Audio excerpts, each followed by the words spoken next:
Pemirsa, kasus COVID-19 di DKI Jakarta masih tinggi. Pemprov DKI mengakui telah memeriksa 60.000 spesimen dalam sepekan. Hasilnya 12% yang diperiksa terkonfirmasi positif COVID-19 atau 13.000 kasus. Hingga kini Pemprov DKI Jakarta menambah 26 rumah sakit rujukan pasien COVID-19. Sementara tower rumah sakit Wisma Atlet khusus pasien gejala ringan dan sedang telah terisi 80%. Kasus COVID-19 di DKI Jakarta masih tinggi.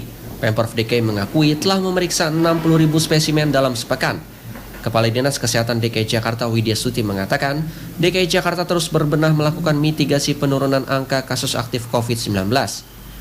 Dinas Kesehatan mencatat, dari sekitar 60.000 spesimen yang diperiksa dalam sepekan, 12% diantaranya terkonfirmasi positif COVID-19 atau sebanyak 13.000 kasus. Dari 13.000 kasus, 50% diantaranya pasien tanpa gejala. Hingga Pemprov DKI Jakarta menambah 26 rumah sakit rujukan pasien COVID-19. Angka kita yang harian positif itu semakin meningkat. Kami mengembangkan 13 RSUD di DKI Jakarta untuk menjadi rumah sakit yang total sebagai rumah sakit rujukan COVID. Artinya yang tadinya mix merawat COVID dan non-COVID, kita dorong, kita siapkan untuk menjadi total COVID. Kemudian juga menambah 26 rumah sakit swasta yang juga telah berkomitmen, ini sedang berproses Kepgubnya, keputusan gubernurnya, SK-Gubnya untuk menguatkan tadi. Sementara itu, Kepala Kesehatan Kodam Jaya Kolonel Stefanus Doni menjelaskan, kuota tower 4 dan 5 di Rumah Sakit Darurat Wisma Atlet Kemayoran, Jakarta Pusat telah menampung 67% dari kapasitas 3.116.